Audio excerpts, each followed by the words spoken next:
मुक़द्दस में से पढ़ेंगे। पहला ग्रंथियों उसका 11वां बाब 23वीं आयत से 26वीं आयत तक कलाम मुक़द्दस में से हम बड़े गौर से पढ़ेंगे, क्योंकि ये बात मुझे खुदावंद से पहुंची और मैंने तुमको भी पहुंचा दी कि खुदावंद यीशु ने जिस रात वो पकड़वाया गया, रोटी ली और शुक्र करके तोड़ी और कहा, ये मेरा बदन है जो तुम्हारे लिए है, मेरी यादगारी के वास्ते यही किया करो। इसी तरह उसने खाने के बाद प्याला भी लिया और कहा, ये प्याला मेरे खून में नया अहद है, जब कभी पियो मेरी यादगारी के लिए यही किया करो।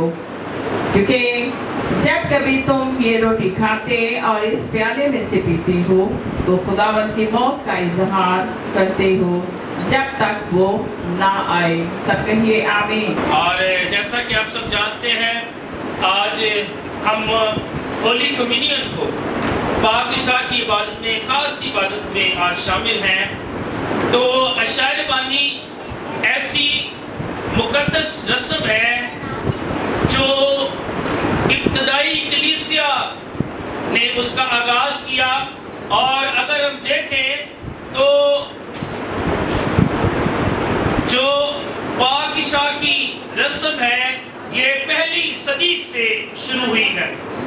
और अगर हम रसूलों के अमाल और उसके दूसरे बाब को देखें तो वहाँ पर हम पढ़ते हैं कि इब्तदाई कलीसिया जो है वो रसूलों से तालीम पाने, रफ़ाकत रखने में, रोटी तोड़ने में और दुआ करने में क्या थे, मशगूल रहते थे। और ये चार काम कलीसिया इज्तिमाई तौर पर मुसलसल लगातार करते थे। पहला काम क्या करते थे जी? वो रसूलों से क्या पाते थे? तालीम पाते थे। दूसरी बात, वो रफ़ाकत रखते थे। तीसरी बात, वो रोटी तोड़ने में, और चौथी बात, दुआ करने में मशगूल रहते थे। ये कलीसिया जो है ये मुसलसल इज्तिमाई तौर पर, ये नहीं है कि 2-4 लोग, बल्कि पूरी कलीसिया ये प्रैक्टिकली तौर पर, अमली तौर पर काम करते थे। वो तालीम पाते थे रसूलों से। क्या पाते थे? तालीम पाते थे रसूलों से। आज रसूल यानी कि जो यीशु मसीह ने 12 शिगिर्द चुने थे वो तो हमारे पास नहीं है, लेकिन अगर हम खुदा के कलाम को देखें तो उनके लिखे हुए खतूत हमारे पास हैं, वो एपिसल्स हमारे पास हैं। और इसी तरह से अनाजील जो रसूलों ने लिखी है वो भी हमारे पास है। हम उनको पढ़ते हैं और तालीम पाते हैं। आज के दौर में हम कैसे तालीम पाते हैं? खुदा के कलाम को पढ़कर जो रसूलों ने लिखे हैं। आमीन। और वो आपस में रफ़ाकत रखते थे। वो आपस में क्या करते थे? दूसरी बात, रफ़ाकत रखते थे। ये बहुत जरूरी है। आज रफ़ाकत की बहुत कमी है। आज कलीसिया आपस में रफ़ाकत नहीं करती, फेलोशिप नहीं करती। और चंद दिन पहले ही हमने इसके बारे में सीखा है, without you no unity, without unity no community. यानी कि आपके बगैर यूनिटी नहीं है। जब तक आप नहीं है, जब तक कलीसिया नहीं है, कोई इत्तेहाद नहीं है। और जब तक यूनिटी नहीं है, कोई कम्युनिटी नहीं है, कोई माशरा नहीं है। तो इसलिए जरूरी है कि रफ़ाकत जो है ये कलीसिया में होना बहुत जरूरी है। इससे क्या होता है? इससे हम एक दूसरे के लिए दुआ कर सकते हैं, एक दूसरे के लिए खुदावंद के हुज़ूर झुक सकते हैं, एक दूसरे को जान सकते हैं, एक दूसरे के साथ मसीद जो है वो बढ़ सकते हैं। और जब हम रफ़ाकत करते हैं तो मसीह का बदन तरक्की करता है। मसीह का बदन क्या करता है? तरक्की करता है। और तीसरी बात वो क्या थे? वो रोटी तोड़ते थे। वो क्या करते थे? रोटी तोड़ते थे। ये जो अशायर बानी है, और इस बात को भी याद रखिए, इसकी इब्तिदा किसी इंसान ने नहीं की, बल्कि खुदावन ने खुद की। और उन्होंने बताया फसह के दिनों में, और खुदा का कलाम कहता है, अभी हमने ये हवाला भी पढ़ा है कि जब वो खा रहे थे तो यीशु ने रोटी ली और बरकत देकर तोड़ी और शागिर्दों को कहा, लो खाओ, ये मेरा बदन है। फिर प्याला लेकर शुक्र किया और उनको देकर कहा, तुम सब इसमें से पियो, क्योंकि ये मेरा वो अहद का खून है जो बथेरों के लिए गुनाहों की माफी के वास्ते बहाया जाएगा। मैं तुमसे कहता हूँ कि अंगूर का ये शीरा फिर कभी ना पीऊंगा, उस दिन तक कि तुम्हारे साथ अपने बाप की बादशाही में ना पीऊं। आमीन। ये खुदावंद के अल्फाज हैं जब वो आखिरी फसह अपने शागिर्दों के साथ खा रहे थे, और मेरी यीशु ने, आपके यीशु ने कहा, मेरी यादगारी के लिए यही किया था। और अब जब हम हर महीने के पहले एतवार जमा होते हैं और इबादत करते हैं, और इबादत का एक खास हिस्सा जिसको शायरबानी कहते हैं, जिसको होली कम्युनियन कहते हैं, हम यीशु मसीह की यादगारी में करते हैं। और फसह के दिनों में खुदावन ने कहा कि तुम ऐसा ही किया। जब यहूदी हर घर में बना लेते थे, ये वो दिन थे, और वो ईद फसह को सेलिब्रेट जब करते थे तो हर यहूदी जो है वो बना लेता और उस बरे का एग्जामिन किया जाता, मुआयना किया जाता, काहिन उसकी तस्दीक करता और देखता कि क्या ये बरा बेऐब है और इसकी खाल में कोई बीमारी तो नहीं, इसमें कोई जख्म तो नहीं, कोई दाग तो नहीं। और लोगों के गुनाहों के लिए जब वो देखता है कि ये बेऐब है, इसकी खाल में कोई बीमारी नहीं है, ये बेदाग है, तो लोगों के गुनाहों के लिए उसका खून बहाया जाता है। और फिर वो खून लेकर सरदार कहीं जो है पाक तरीन मकाम में जाता था और अहद के संदूक के आगे उस खून को वो छिड़कता था, और ये पूरी कौम के लिए कुर्बानी होती थी। हालेलुया। ये क्या है? पूरी कौम के लिए कुर्बानी होती थी, उनके गुनाहों की माफी के लिए। मिसाल के तौर पर ये गुनाह है, ये क्या है? ये क्या है? मिसाल के तौर पर ये गुनाह है। और जब अहद के संदूक के आगे उस खून को छिड़का जाता और पूरी कौम के लिए वो कुर्बानी होती, तो वो खून क्या करता था? उस गुनाह को कवर कर लेता था। उस गुनाह को क्या कर लेता था? कवर कर लेता, ढांप लेता था। गुनाह जाता नहीं था, गुनाह कवर हो जाता था। गुनाह जाता नहीं था, गुनाह कवर हो जाता था, ढांपा जाता था। यानी कि उसकी प्रॉपर उसका कफारा अदा नहीं हो रहा था। तो होता क्या था? अगले साल फिर अगले साल उनको क्या करना पड़ता था? फिर हैकल में जाना पड़ता, कुर्बानी देना पड़ती। लेकिन मेरे अजीजों, आगे जाके मैं आपको बताऊंगा कि ये जो गुनाह था इसका प्रॉपर इलाज किसने किया, इसको किसने पूरी तौर पर हमारी जिंदगियों से दूर किया। अब उन्हीं दिनों में यीशु मसीह जो खुदा का बरा है, बेदाग बरा है, बेगुनाह बरा है, जिंदा बरा है, जानवर नहीं, इंसान बना खुदावंद खुद एक बरा की तरह कुर्बान होने के लिए जब उसको इल्म था तो फसह के दिनों उसने शायरबानी खुद, पहली शायरबानी खुद अदा की। आमीन। और अगर हम देखें तो यीशु मसीह की खिदमत से पहले भी यीशु मसीह को बर्रा कहा गया है। अभी उन्होंने अपनी खिदमत का आगाज नहीं किया, और जैसे ही यरदन में यूहन्ना बपतिस्मा देने वाला जो है वो बपतिस्मा दे रहा है, और जैसे ही वो यीशु मसीह को दूर से देखता है, आए मिलकर कहेंगे वो इन पास, वो क्या कहता है, देखो ये है खुदा का बरा जो दुनिया के गुनाह उठा लिए जाता है, जो जहां के गुनाह उठा लिए जाता है। उसने क्या कहा? खुदा का बरा। क्या कहा? खुदा का बरा। मेरे अजीजों, गौर कीजिए, फिर यही पैगाम खुद पौलुस रसूल को दे दिया, क्योंकि वो कहते हैं, अगर हम इस आयत को पढ़े, 23वीं आयत को गौर से सुनिए, लिखा है, क्योंकि ये बात मुझे खुदावंद से पहुंची। कहां से पहुंची? खुदावंद से। यानी कि शायर वानी के बारे में, होली कम्युनियन के बारे में ये बात किसने उसे पहुंचाई? खुद खुदावंद। आमीन। क्योंकि उसका इनकाउंटर, क्योंकि उसका आमना सामना यीशु मसीह से होता है, और वो यीशु मसीह को अपना शख्सी निजात दहिंदा कबूल करता है।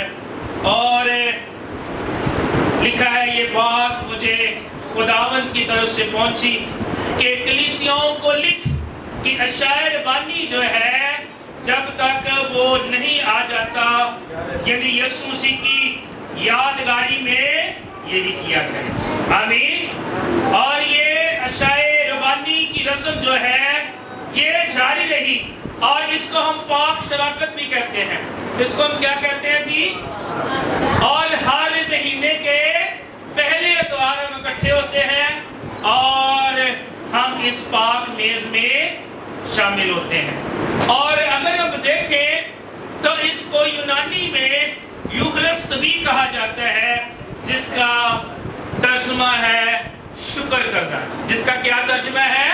शुक्र करना।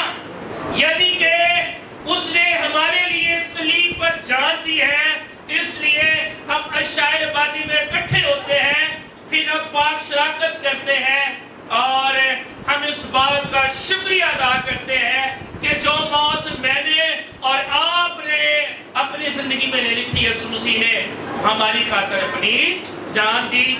और पाक शाकी उस मेज में इकट्ठे होकर हम क्या करते हैं? खुदावंद, हम तेरा शुक्र अदा करते हैं। कई चर्चेस में इसको ऑर्डिनेंस कहा जाता है। क्या कहा जाता है? ऑर्डिनेंस। यानी कोई चीज जिसको ऑर्डेन्ड किया जाए, मुकर्रर किया जाए, मखसूस किया जाए, और फिर हम इस इबादत के हिस्से को बाज़ चर्चेस में इसको सैक्रामेंट भी कहा जाता है। सैक्रामेंट से मुराद है मुकद्दस रस्म, यानी उसने हमें निजात दी। यीशु मसीह ने हमें क्या दी है? निजात दी है, जिंदगी दी है, रूह कुछ दिया है, और जो हमारे दरमियान है, और जो काम उसने हमारे बातन में किया है, हमारे अंदर में किया है, उसका इजहार हम क्या करते हैं? शायर रबानी के तौर पर, शायर रबानी के वसीला से गवाही देते हैं कि हाँ, मैं इस बात को मानता हूँ, मैं इस बात को मानती हूँ कि यीशु मसीह ने मेरे लिए जान दी, और वो जिसने मेरे लिए जान दी है, उसने हमें रूहानी मुर्दा हालत से जो है, उसने हमें जिंदगी की तरफ वो लेकर आया। फिर मेरे अजीजों, हम इसे शायर बानी कहते हैं। क्या कहते हैं जी? शायर बानी। ईशा का मतलब क्या है? शाम। ईशा का मतलब क्या है? और रबानी का मतलब है रब का। रब का, यानी कि रबानी का मतलब क्या है? रब का। और अगर हम शायर बानी के लफ्जी मतलब को देखें तो इसका मतलब है खुदावंद का शाम का खाना। इसका मतलब क्या है? खुदावंद का शाम का खाना। और इसीलिए इसे लॉर्ड्स टेबल कहते हैं। The Lord's table. क्या कहते हैं? द लॉर्ड्स टेबल, खुदावंद की मेज। और इसलिए इसे लास्ट सपर भी कहते हैं। क्या कहते हैं? लास्ट सपर या लॉर्ड्स सपर भी कहते हैं। खुदावंद کیا شام کا کھانا بھی کہا جاتا ہے۔ سفر کو اگر ہم آج ایڈوانس انگلش میں دیکھیں تو سفر سے مراد یہی ہے شام کا کھانا، آمین۔ اور اس کو شاعر بانی اس لیے کہا جاتا ہے کیونکہ یسوع مسیح نے بھی اپنے شاگردوں کے ساتھ اس وقت شام کو کھانا کھایا۔ اس وقت صبح تھی یا شام تھی؟ بتائیں ذرا، شام تھی، اور یسوع مسیح نے اپنے شاگردوں کے ساتھ اس کھانے کو کھایا، روٹی لی اور توڑی، اور میرے عزیزوں وہ اس وقت فل ڈنر ہوتا تھا اور ایماندار سے کھاتے تھے، فیملیز کھاتی تھی، لیکن یسوع نے فیملیز کے ساتھ نہیں بلکہ یسوع نے اپنے شاگردوں کے ساتھ آخری فسح کھایا۔ یسوع مسیح نے کیا کیا؟ آخری فسح کہاں پر کھایا؟ اپنے شاگردوں کے ساتھ۔ اب بات یہ ذہن میں آتی ہے، یسوع مسیح نے جو ہے مقدسہ مریم کے ساتھ یا اور لوگوں کے ساتھ کیوں نہیں کھایا؟ میرے عزیزوں، کیونکہ وہ شاگرد اس کی فیملی تھی۔ اور اسی طرح سے اگر ہم دیکھیں آج مسیح کا ہم خاندان ہے، جتنوں نے یسوع مسیح کو قبول کیا، خدا نے سے اپنے فرزند ہونے کا حق بخشا۔ ہاللیلویا! یہ بڑی خوشی کی بات ہے، یہ بڑی اہم بات ہے کہ مسیح کے خون کے وسیلہ سے ہم نجات پا چکے ہیں۔ اور یہ بہت بڑا میز ہوتا تھا جس میں ہر ایک جو ہے وہ کھانا پکاتا تھا اور اس کو رکھا جاتا تھا، کسی کو کوئی نہیں پتا ہوتا تھا کس نے کیا کیا پکایا ہے، اور سبھی اس کو شیئر کرتے تھے اور کھاتے تھے اور رفاقت رکھتے تھے اور شادمان ہوتے تھے، خوشی مناتے تھے اور خداوند یسوع مسیح کے نام کو جلال دیتے تھے۔ اور یہ کھانا اس لیے شاعر بانی ہے کیونکہ یہ شام کے وقت کھایا جاتا۔ اور اس کے علاوہ میرے عزیزوں، اس کو لارڈس ٹیبل میں نے کہا آپ کو بتایا کہ میز میں خدا کی اس نعمتوں کا شکریہ ادا کرتے تھے۔ اس کو لارڈس ٹیبل اس لیے بھی کہا جاتا تھا، جب ہم کھانا کھاتے ہیں، کدھر دیکھتے ذرا مل کر، جب ہم کھانا کھاتے ہیں اور جو کچھ ہمارے سامنے پڑا ہوتا ہے ہم اس کو دیکھ کر کیا کہتے ہیں؟ خداوند تیرا شکر ہو۔ اور یہ شکر گزاری کے طور پر کہ خداوند نے ہمیں اناج دیا، خداوند نے ہمیں کھانا دیا، خداوند نے ہمیں آج کے دن اس خوراک کو مہیا کیا تاکہ ہم سروائیو کر سکیں، تاکہ ہم زندہ رہ سکیں۔ آمین۔ اور میں نے بتایا تھا کہ وہ جو فسح کا برہ ہوتا تھا وہ کیا کرتا تھا؟ وہ وقتی طور پر گناہ کو کیا کر لیتا تھا؟ کیا کر لیتا تھا جی؟ ڈھانپ لیتا تھا، لیکن گناہ وہیں کے وہیں رہتے تھے اور لیکن نظر نہیں آتے تھے، لیکن گناہ وہیں کے وہیں ہوتے تھے، لیکن مکمل کفارہ ادا نہیں ہوتا تھا۔ اور پھر میرا اور آپ کا یسوع آیا، آمین، اور اس نے کیا کیا؟ اس نے گناہ کو ڈھانپا نہیں بلکہ لکھا ہے اس نے گناہوں کی دستاویز کو ہم سے اتنا دور کر دیا جیسے پورب پچھم سے دور ہے، اور پھر اس کو یادگاری میں نہیں رکھا۔ یہ اس کا فضل ہے کہ وہ جب ہم اسے اپنا شخصی نجات دہندہ قبول کر لیتے ہیں تو پھر ہمیں بکروں بچڑوں کے خون بہانے کی ضرورت نہیں پڑتی، پھر ہمیں کسی اور قربانی کی ضرورت نہیں پڑتی، پھر ایک ہی برا جو خدا کا برا ہے جس نے ہمارے لیے جان دی ہے، اسی کے خون بہانے سے ہم سب نے نجات پائی ہے، اور اس کا نام یسوع نام ہے۔ آئے اس برے کے لیے، زندہ برے کے لیے ہاللیلویا۔ یہ ہے برا، زندہ برا یسوع مسیح، جس کا دنیا میں آنے کا مقصد یہ تھا کہ وہ اس نے ہمارے گناہوں کو ڈھانپا نہیں ہے، بلکہ ہم بائبل مقدس میں بھی دیکھتے ہیں اور ہم اس بات کو جانتے بھی ہیں، چاہے ہمارے گناہ کرمزی کیوں نہ ہو، وہ برف کی مانند ہو کر ہمیں پاک اور صاف کرنے کی قدرت رکھتا ہے۔